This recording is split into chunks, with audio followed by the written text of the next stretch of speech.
Hey guys, guess what? It's Bear Week. Welcome to day one of Bear Week. Today we're going to talk a little bit about hibernation. Do you guys know that word? Hibernation.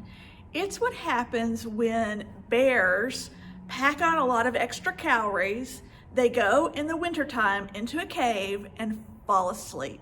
And they sleep for months. Basically, they sleep through the winter, and all those extra calories keep them fed and nourished over the winter. Female bears often go into hibernation pregnant with a little baby bear, and they can have 1 to 3 cubs. And most bears give birth during hibernation. They don't even wake up. Just when they wake up, they have a new little snuggly buddy all wrapped up next to them. So it's kind of interesting. All right, so remember that word, hibernation. So now we're gonna read this book right here, which is called A Story for Small Bear. And after that, I'll see you tomorrow for part 2. This bear book is called A Story for Small Bear, and it's by Alex McGinty and Richard Jones.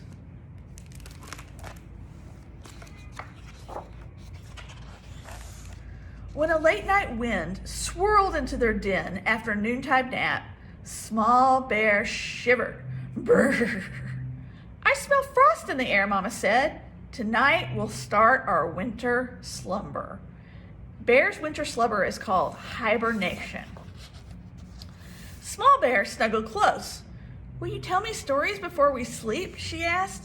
I'd love that, said Mama, but there's work to finish first. If you help, no dilly, no dally, then we'll have fun time for stories. Small Bear got right to work. With the sun shining high, she helped Mama gather sprigs of spruce to make a nice, warm nest.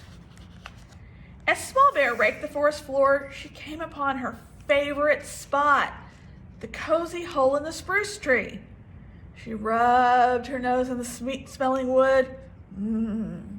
She scratched her back.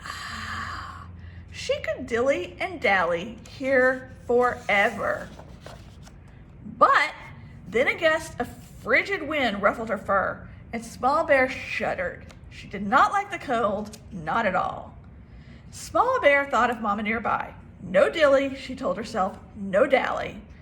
Wind was biting, winter knocking, and she had to save time for stories.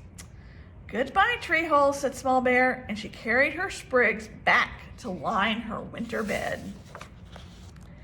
As the snow drifted slowly across the sky, Small Bear and Mama lumbered to the river to bathe.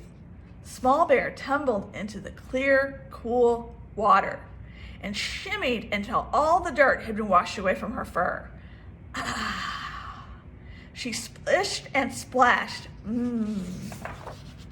No dilly. She knew what Mom would say, so she rolled and wiggled and played some more. No dally, Small Bear thought, but it was so hard to leave.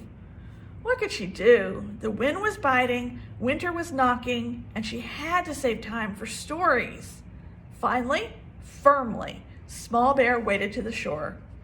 Goodbye, river, she said, and shook herself dry. Mama, Small Bear cried. Where are you, Mama? At last, Small Bear saw her and ran to meet her in the berry grove. Late day sunshine warmed them as they munched on berries, juicy and red, and Small Bear saw acorns high above. Up, up, up she climbed, one branch to another, and ate acorn after acorn. She looked out from the branches. She could climb forever. But now the sun began to curve into sunset. No dilly, Small Bear reminded herself. Still, she reached for a particularly plump acorn. No dally, said Small Bear. But how could she leave? The forest was full of fun and adventure. Suddenly, though, Small Bear shivered. Brrr! Sun was setting, wind was biting, winter knocking, and she had to save time for stories. Small Bear knew what she had to do.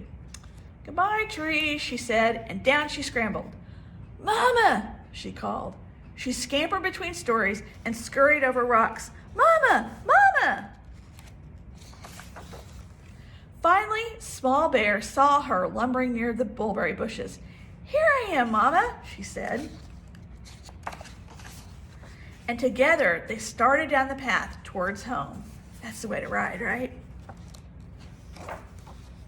Back in their den, warm and clean and fed, Small Bear and her mama nestled down into their spruce bough nest.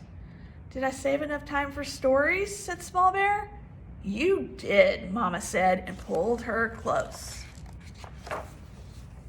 In a deep, rumbling voice, Mama began.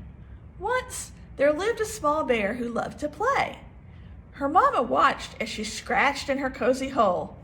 No dilly. Splashed in her clear, cool stream. No dally. And adventured in the tall, tall trees. Would she save time for stories? Small Bear listened, content, because she knew how this story would end. And as the first snowflakes of winter drifted down outside, she floated off to sleep. That's a great bear book. See if you can get your grown-up to read you a story before you go to bed, too. Save time for stories.